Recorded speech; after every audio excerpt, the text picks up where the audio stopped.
Okay, we're back here, and this is going to be on your test, on your final. You want to make sure you understand this. We said that I is equal to e to the I pi over 2. And let's make sure. This, by definition, is cosine pi over 2 plus I sine pi over 2. Cosine pi over 2 is 0. This is 0 plus 1i. This is, of course, just I.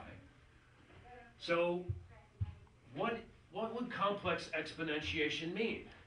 I mean, we know that if z equals r e to the I theta, then z squared is equal to r squared e to the I 2 theta, which is r squared cosine 2 theta plus I sine 2 theta. Okay, so this is pretty reasonable. I mean, this seems to make some sense. What did we do? We used an integer here, right? A positive integer. What is, like, something to the I? What is I to the I? This is totally flip, man. I to the I. How would you even think about something like that? Well, first off, we know that I is this. So this is the same as e to the I pi over 2 to the I. Right? I to the I. This, okay, so a to the m to the n is equal to a to the m times n, right? This is just basic exponentiation laws. So this is e to the I squared pi over 2. This is e to the minus pi over 2. Now, once again, people will say stuff like, oh, this complex imaginary exponentiation leads to a real number. This technically should be written as 0 plus 0i, but it does land you on the real line, or as a subset of the complex line if you want to think of it that way. But this is pretty cool. So I to the I is equal to e to the minus pi over 2. That's just pretty neat. I'm just going to make one up now and see where it happens. And see if we get anything interesting out of here. Let's think about what would 2 to the I be. Well, first we got to figure out what 2 is. If z is 2, this is 2 plus 0i. Sometimes it's really easy to think about it if we're on the plane here. Clearly, this is just of length 2, so r equals 2, and degree is theta, or theta is 0 degrees, or 0 radians, which is, of course, what we're using, because we're big boys and girls. So r, the norm of z, which is r, is 2, because it's 2 squared plus 0 squared square root is 2, and theta is equal to 0. So this is just 2e to the I 0. But we can also write this as 0 plus 2k pi, right? Just in case something interesting comes out of this. Because if I just write it as that to the 0, nothing interesting is going to. This is the same as 2e to the I 2k pi, where k is some integer. So this is 2. So this 2 to the I will be this to the I, and this is going to be equal to 2e to the I squared 2k pi. This is 2e to the minus 2k pi. And that's just flip because, I mean, so here's the deal.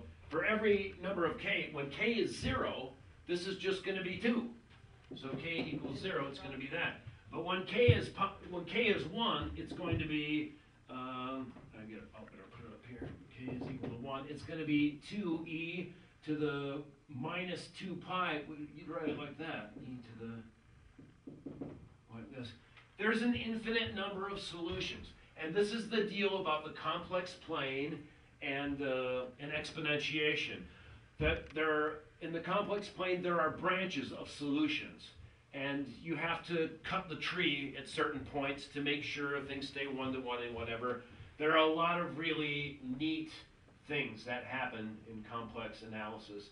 And I hope some of you will go. Anyone going into the serious science or physics will probably take complex analysis, the senior level as undergraduates. But, so anyway, what's something I'm going to put on your test? Why did you have to sit through this, even though you weren't required to know it in the book? And that is because on your test in my class, if you know this, you just got a freebie, because it'll be there, trust me. Okay, Mr. Producer Man, how much time do we have? 4 minutes. We have 4 minutes. Okay, so the one thing that I would like to do is tell you about the fundamental theorem of algebra. Okay, the fundamental theorem of algebra is one of the most important theorems in the history of ever, and its usefulness is beyond measure.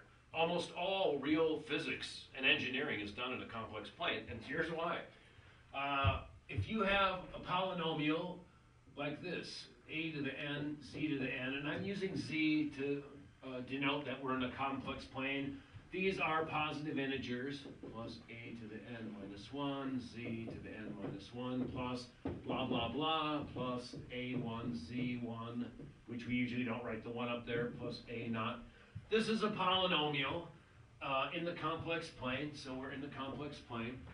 This can be broken down into n linear factors. You can write this as z minus rn times z minus rn minus 1 times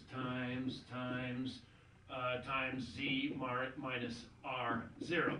Basically, this factors everything. This is a splitting field for the polynomials, and this is tremendously important. Just to give you an idea of what this is, remember when we have x squared plus 1 equals 0. In the real number field, this looks like this. Here's 1. This is the picture of this. So this is the real plane. This has no solutions. It never touches the x-axis. However, in the complex plane, the solutions to this are x equals plus and minus the square root of negative 1. This is plus and minus I. Right? And so this breaks up as to x minus I times x minus minus or plus I. And this splits this up. So this is called a splitting field. This is so important and strong of an ability that this is why the complex plane is probably one of the most useful tools to all of science. I was just yammering on there a bit. Complex analysis is beautiful. You should study it whenever you can. We're going to come back tomorrow, actually, and we're going to talk more about vectors. So thanks for putting up with me. I'll see you tomorrow.